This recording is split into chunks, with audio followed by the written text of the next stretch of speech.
This is my 6th attempt at making this video, and so much happened between the publishing of my first video and me making this video right now, December 1st.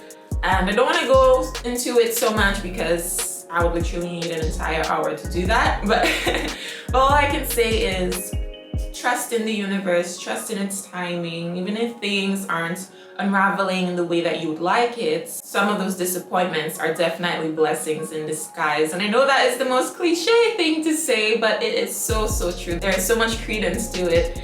I see it present in my life almost every single day. So I just hold very tightly to that concept, that belief. I know now that there are very important things, very substantial things that I should mention to make this video even more impactful. So one of the reasons why this video took so long to be published and for me to even record it right now is because my old camera was damaged. For me, a camera is a very crucial tool in my communication style. So without a camera, I'm basically stalled. I'm basically unproductive with my whole NGO. I had to order a new camera, and if you care for the camera people, this is a Sony ZV-1. It's a new camera that came out earlier this year. If you're into vlogging or you want to get started with the whole YouTube thing, because that's pretty trendy at the moment, I do recommend this camera. It's very good. As you can tell, the video and the audio quality has jumped several degrees, and I'm very satisfied with it. So when the camera finally got here, I was so excited. I couldn't wait to start filming and work on my second video, and so I did. I shot it the first time, and when I watched it back, I realized that I looked kind of off, and I was not looking at the lens, I was looking at the monitor. There were certain adjustments that I had to make, so I was not necessarily disappointed that the material is basically useless. I just thought, okay, this is just a learning period. I have a new camera, everything looks a bit different, so why not try again? I tried again, I looked back at the clips, and I just didn't like what I saw. I just felt like something about my whole presentation and the manner in which I was communicating seemed very, I wouldn't say superficial, but it just personally, subjectively felt inorganic. In my 5th attempt, which was yesterday, I was so positive that that was going to be it. I thought about everything that I wanted to say. Nothing could possibly go wrong, or so I thought. There was a fly in my room, and it kept buzzing. It was like literally on the bed in front of the lens behind me in my cup. The video was just all about the fly. I didn't feel like I wanted to edit it so much and remove the parts where the fly was interrupting. I asked my parents, I do work with my parents, to allow me another day off to record again. I'm very confident and positive in today's production. I am doing all of this by myself. I'm doing my wardrobe, my makeup, my lighting, my editing, just everything on my own. It is a lot of hard work. It does take a lot. I mean, now I really get it. I understand why some people literally quit their day jobs and make YouTube their full-time job, because it is a full-time job. I literally sit here for almost 2-3 hours saying what I need to, and then condense everything into like a 10-minute video. It's like a literal science. So before I get into the actual premise of this video, I do want to talk about, just very briefly, depression and how depression can come from any direction. It can be generated from any experience, as long as you perceive that experience in a negative way. If you did not take kindly to words said to you by a very particular person, if you did not take kindly to their actions, and perhaps your self-confidence decreased, your perspective on life or a certain situation changed. And I know for me, sometimes I feel like my reality just completely shifted. And so I do find myself in depressive states. Depression is not something that I am afraid of, or, you know, I feel like it's the end of the world, like some people genuinely feel like, or perceive depression as something that somebody can't get out of and they have to rely on medicine and constant therapy. I think Naturally, innately, as humans, we all go through periods of depression, of low points, of just confusion, just having perhaps a not positive perspective or opinion of the world and people and the environment. Nothing can be constant, nothing remains the same. You go through periods of highs and lows. You're happy one day and sad the next day, but that's what makes the human experience. So from March to probably early September, I was going through depression, and with depression, as I've discovered in the few experiences that I've had, it's not like every day you're sad and you're gloomy and you just have this malevolent view of the world and everyone and everything is against you. It's more so you're sad, but you don't want to be sad. So some days you make an effort, you try your hardest to not be sad, not feel sad, not think like a sad or depressed person, and you make that effort, you sort of feel a bit better, you sort of feel normal again, and then the next day you're back in that sad and just dark and gloomy mode. That's not where we want to be. That's not where I wanted to be. You really fight. You fight until you get out. But you do have to make an effort. You do have to be very mindful and intentional about making certain alterations in your life, certain alterations in your mindset, certain alterations in your environment, the people that you keep, the things that you do to get out of that depression. My standpoint on depression is that it is a necessary aspect of the human experience. As I said earlier on, it's like taking a pause or a break.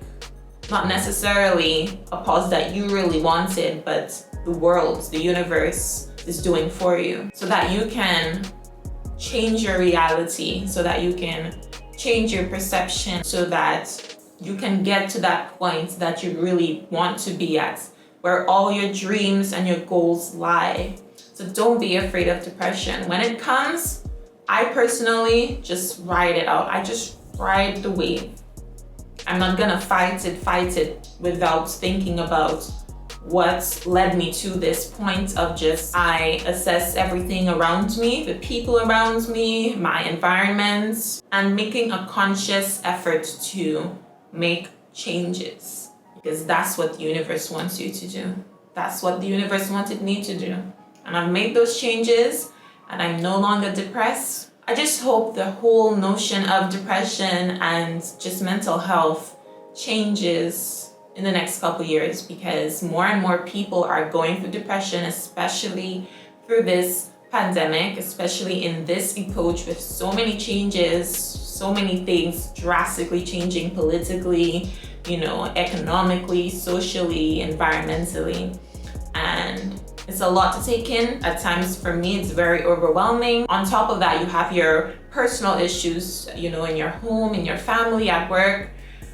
And it becomes very overbearing and you sometimes find yourself in depression. That's why I think it's important to welcome it, don't be afraid of it, and assess what needs to be assessed. So now that I've gotten all of that off of my chest, I can actually get into the premise of this video, which is the importance of creating your own space. And I think it is so important, it is so applicable for my generation in this epoch. And with this hypothesis of mine, I do factor in anxiety and depression because it is current, and I use the concept of having or creating that personal space to be used as a mechanism to counteract acute or chronic anxiety, or just to get yourself out of that depressive state. So the first stimulant or agent for my healing that I want to discuss today is light.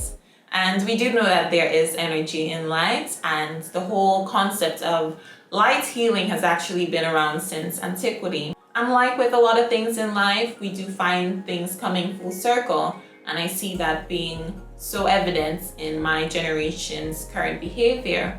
A lot of people are making investments or purchasing products that have some sort of light incorporated in them. And if you've already noticed, there is a purpley vibe going on behind me. I did make an investment in some LED light strips that I got from Amazon. I mean, it certainly does add that YouTube aesthetic that is very attractive to today's audiences. But even more, I love how I can just change my mood. I can change the allure of my room by simply changing the color on the LED light strips. There is an app. I mean, my phone isn't the greatest right now, but there is an app.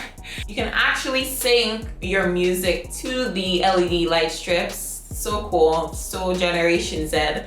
But I absolutely love it and I use it all the time. I have my lights on before I go to bed. And sometimes I do listen to music and I have the lights synced up, and it just provides me with this very peaceful and calming state. So the LED light strips is just one form or provider of light energy in my room. I do also use from time to time a candle, and I really like having them on when I'm doing YouTube videos because I just think it provides, you know, some good energy and it does add to the aesthetic of the video. I do love having candles. I think they are just so wholesome and just so traditional because I am a bit traditional in some ways. But candles are like this physical reminder to always keep positive. Even if that is such a cliche thing to say and sometimes it feels like, you know, a very difficult thing to do, because I know I'm always preaching about being positive and then sometimes I lose that sense of positivity or keeping focused on that positivity. But that's why I like keeping the candles. It just reminds me that even when everything around me seems negative and I'm probably in a dark place, that I should always keep focused on the lights. If I can't find it, to become the lights, because sometimes we forget that we carry energy. We don't always have to depend on the outside or external components to heal you, to provide you with that energy. You can harness your own energy from your soul, from your spirit, and become that light. And I think I have a little cold. Okay. So the next agent or stimulant of my healing that I have in my room is music. And of course the music is provided through speakers and other devices, but I do think there is so much credence to music being a healing tool for us as humans. And just like light, there is energy in music. And you don't even need me to explain this to you. I think you already know what I'm talking about. You know, when you're lying down on your bed or commuting from work to home or vice versa, and you have your headphones on and you're just listening to your favorite playlist, and it's almost like you're being transported to that place that the artist wanted you to be. I do sometimes feel like music is this time traveling portal. For example, when I listen to 60s, 50s Motown classics, I honestly feel like I'm transported back into that time, into that era. Because I was so immersed in that genre of music for so long, I oftentimes found myself feeling those same emotions that the artists of that time were exuding, that they wanted to communicate through their songs. My favorite artist in that genre is Sam Cooke. I just love his use of words in his lyrics and the pure raw emotion that he delivered through his songs. And if you do know about Sam Cooke, you will know that his time in the music industry and the songs that he produced were current during the civil rights movement. So when I do listen to his songs, What a Wonderful World and The Change Is Gonna Come, I am inspired, I am motivated, I am driven to affect change in my time, to speak up when there is little to no one speaking, to contribute to shifting a paradigm, which is absolutely necessary. That's why it is so important to know who your favorite artists are, like who they really are. What do they stand for? What do they believe in? What are they trying to communicate? Sometimes we listen to music just for the beat and not really paying attention to what that artist is preaching. And as I said, there is energy in music, and whatever energy that they carry or carried when they were making those songs can be transferred onto you. They do have an influence, honestly, on you, on your being, on the shaping of your being and that person that you aspire to be. So just be very careful about what you listen to and whom you listen to. So the next stimulant or agent for my healing that I want to discuss today is memorabilia, but specifically pictures. I do feel like there is energy in pictures. And I say that because, well, the whole concept of photography and videography is that you're capturing a moment in time that you can't really get back. You can revisit those times in your life, you know, when you dream, you daydream, but you can't actually physically go back. So that's why for me, having that physical memory in my hands is so invaluable. We have lost this concept of capturing a moment, that pure, beautiful, memorable moments. And I mean, that's primarily due to digitization. And that's why to this day, I still do print photos. I know we have to save the trees, but as I did explain, there is just something so invaluable about having a memory just physically in your hand or just looking at it on a wall and, you know, not so lost on Instagram and Facebook. And that energy, that pure, beautiful, authentic energy that was produced with my family and my friends in that moment when we took that photo, I honestly feel like when I look at it, it just provides me with that same energy. You know, I could be having a really bad day, a really sour day, and you know, I look at that picture of me when I was 2 and 3, when I was going to convent, or I look at me, tiny me going to convent. I wasn't really tiny. I think I was probably in grade 4 or something. But you know, when I look at photos like that, it just makes me feel even more driven, even more willing to work harder and do all the things that I imagined I could do when I was, you know, in my little uniform and having my little fairy folder, because I always loved Disney. Even though I was a bit insecure and I was not necessarily conscious of the world, the environment, and the meaning of certain things. But I knew I wanted to do great things. And yeah, looking at it just makes me very excited for the future and proud. Looking at it makes me very proud to see the person that I am today and the person that I was. So pictures aren't the only form of memorabilia that I keep in my room. I do have certain items from my travels, from certain experiences, gifts that people have given to me, cards. You can't see some of them, but they are here. I do have this frame that I keep next to my computer. It is actually a list of goals that I wrote for myself to fulfill while I'm here. You know, when I was doing the pageant and I was just going on and on about I got goals and objectives that I have to fulfill before I leave. Well, these are the goals that I wrote down. It did come from a very genuine place. It things that I always wanted to do, and I am definitely going to fulfill everything on that list. That's why I keep it behind me, to remind me that I have to keep focused and that I have to fulfill those objectives. And I will.